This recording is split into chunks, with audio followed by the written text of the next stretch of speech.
Hey guys, insight number 4, we're talking about tithing, or tithing, as our family likes to call it, just a bit of fun.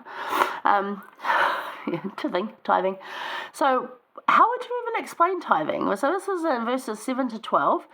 He talks about, like bring all the tithes into the storehouse, like trust him in that and like try it out, because he said, you're robbing me, You're robbing me. So we've gone through that bring all your tithes into the storehouse verse many, many times. So I want to look at verses 14 through 16 more.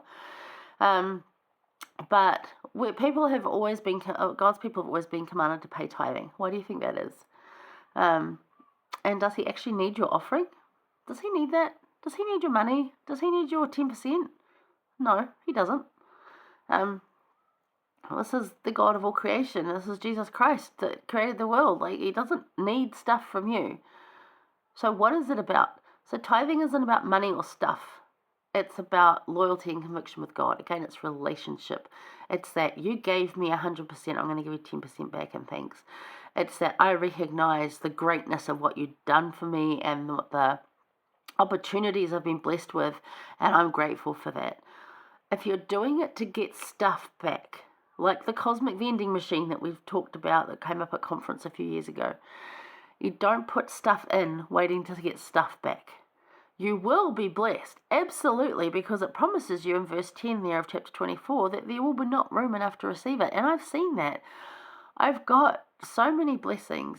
And in a world where people are being laid off and redundant, people don't have incomes, people can't get doctors or medicines, and yeah, they could all be better for me and for my family, but it's pretty good, I gotta say. The way that I'm just like looking at people having to deal with not even like having to drive like 2 hours just to see a GP, a general practitioner doctor.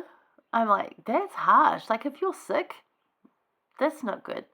And although I spent a couple of days last week in hospital and had some issues and nothing really come of it yet, the fact that I can access medical care, I know medicines, I have knowledge around this, and he continues to bless me with that. It's not that, I do it for stuff. I do it because it's my conviction to Jesus, it's my conviction to God, and I want to show that. But there are blessings that definitely come, and they're often in the shape of things that you would never have imagined.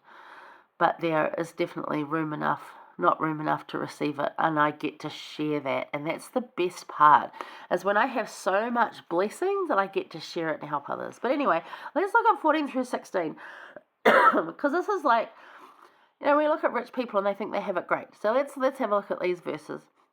He said, in verse 14, ye have said it is vain to serve God, and what doth it profit that we have kept his ordinances, and that we have walked mournfully before the Lord of hosts? As in, they're doing it with a wrong attitude. They're doing it like, yes, we've paid our tithing, and we've gone to church, and look at them over there with a house with a swimming pool, and we've only just got a house.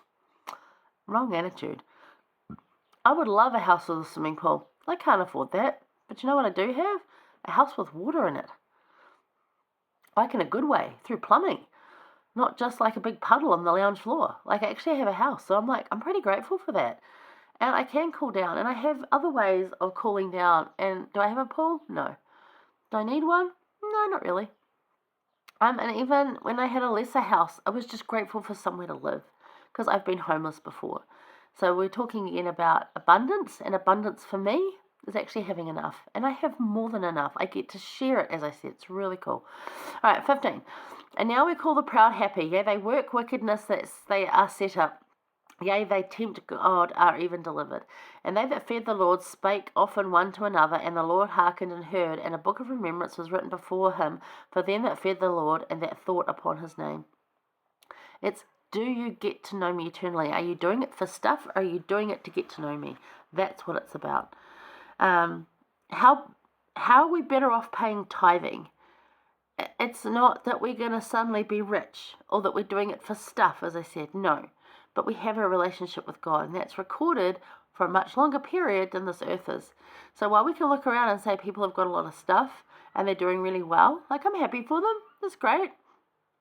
Do they go to church? Do they pay tithing? No, they don't. But they're also missing out on one of the most amazing relationships with a God who loves you and an older brother who died to save you. And they're not going to know that. So then in the end, you read the scriptures where, they come in and say, we want to come in. And Jesus says, I'm sorry, I don't know you. You don't know me, I don't know you. No. And that's going to happen at the very end. Now, there's plenty of chances before that, and we're going to keep inviting people because we want them to get to know Jesus. But how would that feel, right? We do that for a relationship, not to get stuff. So think of the conversation going, God to us, did you pay tithing to get stuff, Lorraine? Or to know me eternally? And I'm like, no, I paid it to get to know you eternally. I paid it to get to know your character and the way that you bless me and the different ways that I can see that every day. I pay tithing so that it's not to get stuff, although certainly there's stuff, but it's not to do that. If there was no stuff in a week, I'm not concerned. If there's no stuff for months, I'm not concerned, because the Lord will look after me. Why? Because we have a loving father-daughter relationship with God, and I have a loving younger sister, older brother relationship with Jesus. So I'm not missing out. They will look after me because they care about me, and because they know I care about them and respect them, and that's what tithing's about. So have a look also at chapter 26, and this is shown in verses 1, 6, 9, and 13. So you got that? 26, 1, 6, 9, and 13. You see that whole thing come together. All right, I'm going to go look at chapter 25. I'll see you there.